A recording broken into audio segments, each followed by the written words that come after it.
Assalomu alaykum, hurmatli tinglovchilar. Men Suyunov Bahodir Turdiyevich.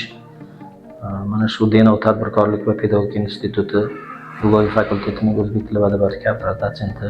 Navbatdagi mavzuyimiz Alisher Navoiy o'zbek adabiy tilini mumtozlik darajasiga ko'targan siymo deb nomlanadi. Alisher Navoiy o'zbek adabiy tili asoschisi. Alisher Navoiy va o'zbek xalq she'valari, Navoiy asarlarining til xususiyatlari, Muhokamat Lug'atayn asarining ilmiy qimmati haqida fikr yuritamiz. Bu mavzumiz uchun ham asos bo'ladigan adabiyotlarimiz yuqorida ta'kidlab o'tildi. O'sha yuqoridagi G'ani Abdurahmonov, Shukurov, Rahmonov, Sodiqov, Sanoqulov, Sodiqov, Abdushukurov kabi mualliflarimiz tomonidan yaratilgan til tarixiga oid asarlar, manbalar albatta bu mavzuga ham o'ziga xos asos beradi. Hazrat Alisher Navoiy bizga ma'lumki, o'zbek adabiy tilini yuqori darajaga ko'targan siymolardan bittasi. Nafaqat o'zbek adabiy tilini, umuman turkiy tilga katta hissa qo'shdi o'z zamonida. Navoiy birinchilardan bo'lib turkiy tilda xamsa yaratib berdilar va birinchilardan bo'lib Navoiy katta olotna asar Hazoinul Moniyni mana shu turkiy tilda yozdilar va forsiy til egalariga uni tatbiq qilib, forsiy tilining turkiy til bilan qiyosi sifatida, ya'ni forsiy tilda ham, turkiy tilda ham go'zal asarlar yaratish mumkinligini birinchi bo'lib isbotlab berdilar. Chunki Hazrat Navoiygacha asosan xamsa bunday katta yirik asarlar forsiy tilda yaratilib kelinayotgan edi. Navoiyning Majolisun Nafois asarida ko'rsatilganidek, mana o'sha davr haqida 90 shoirdan 16tasi turkiygo'y edi.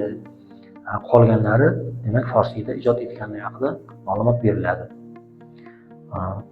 Hazrat Alisher Navoiyning faoliyati haqida Bobur Mirzo Boburnoma asarida shunday fikrlar keltiradilarki, Alisherbek Naziriy yo'q kishi edi.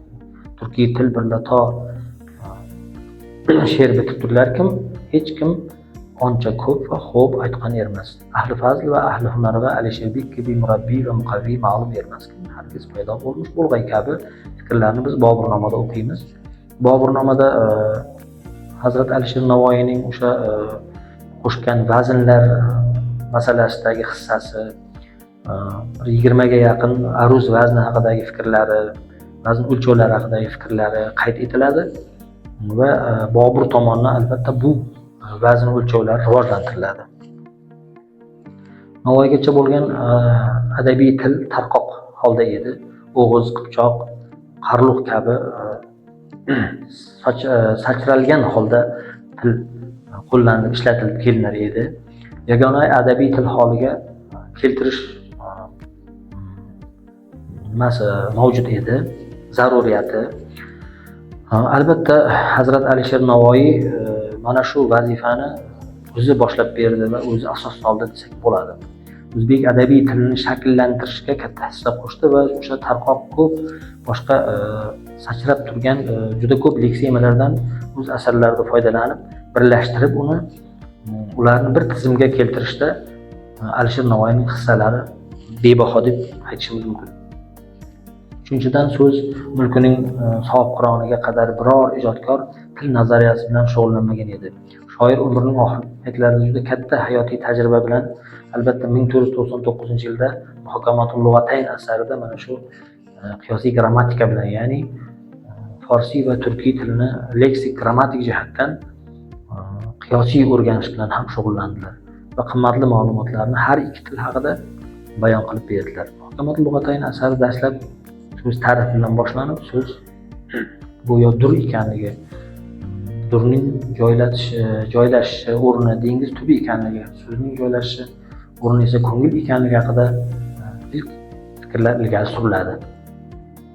Eski o'zbek adabiy tilining dialektal asoslari borasida hozirgacha turli munozaralar mavjud bo'lib, shuni aytish kerakki, lingvistik adabiyotlarda eski o'zbek tilining xususiyatlari haqida gap borganda buyuk Alisher Navoiy asarlariga asoslanadi va chunki o'zbek xalqining ulug' mutafakkiri bo'lishi bilan birga Navoiy o'zbek adabiy tilini shakllantirish, rivojlantirishiga ulkan hissa qo'shgan siymo sifatida ham baholanadi.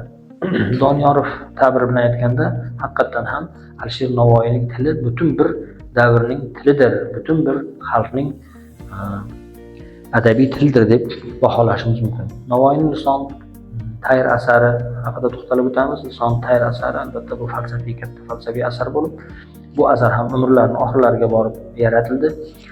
Asarda 5004 ta, umuman o'zi Navoiy asarlari tilida 26-35 ta, 1400 ga yaqin qadimgi turkiy va eski turkiy tilga oid so'zlar mavjudligi aniqlangan. Endi olib borilgan tadqiqotlar haqida to'xtalib o'tsak, Hazrat Alisher Navoiyning Lisan Tayr asari haqida, Lisan Tayr asari leksik-semantik va lingvopoetik xususiyatlari haqida mana Hamidov 82-yilda tegishli tadqiqotlar olib borilgan, monografik tadqiqotlar olib borilgan. Navoiy asarlari leksikasi bo'yicha Bafoyev 83-yilda alohida tadqiqot olib borganlar. Alisher Navoiy asarlari tilidagi qadimgi turkiy leksik qatlami haqida mana Egamova 2008-yilda o'zlarining fikrlarini bayon etganlar. Mana bu yerda Hazrat Alisher Navoiyning 10 tomlik, 10 jildlik asarlari haqida ma'lumotlar ko'rsatuvlar berilyapti. 1983-85-yilda yaratilgan 4 jildlik Navoiy asarlari Zoh lug'ati 5-asrda o'zbek adabiyoti leksikasining 99%ni tashkil etadi degan ma'lumotlar havola etilmoqda. Alisher Navoiy mukammal asarlar to'plami mana 20 jildlik 1987-2003-yillarda nashr qilindi. Bu 20 jildlikda albatta Navoiyning juda ko'p boshqa mayda asarlari ham, fanga ma'lum bo'lmagan asarlar ham kiritildi va bu haqda akademik Suyma G'aniyevaning fikrlari bizga ma'lumot beradi, asos beradi. Shoir asarlarining tovush tarkibi haqida turli xil fikrlar mavjud. 8 ta unli ishlatgan Navoiy asarlarida degan fikrni professor Baravkov ilgari suradi. Akademik Alibek Rustamov eski o'zbek tilida 9 unli fonema borligini ko'rsatib o'tgan.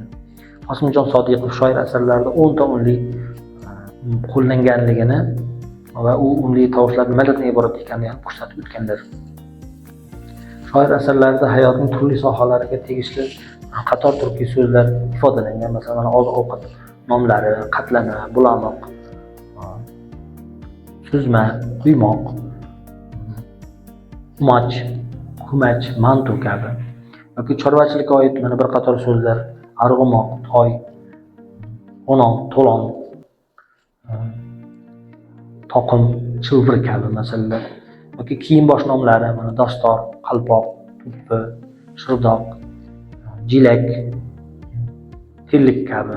Hayvon nomlari: kiyik, huna, suyug'un, bug'u, ohu, gavaz, huk kabi so'zlarni uchratish mumkin. Alisher Navoiyning poetika ilmiy asarlari taxminan 30-33 so'z boyligi 30-33% arab tili tashkil etadi. Arab tiliga xos so'zlar o'zlashma so'zlar tashkil qiladi. Xos tojik leksik elementlari 20% gacha boradi. Hazrat Alisher Navoiyning ilmiy merosi haqida yuqorida fikr yuritildi. Muhokamatul lug'atayn asarlari, Mezonul Abzon asarlari, Lisan Tayr asarlari umrlarining oxirida yaratilgan qimmatli manbalar hisoblanadi va bu manbalarda biz tilimizga oid juda ko'p ma'lumotlarni albatta uchratamiz. E'tiborlaringiz uchun rahmat.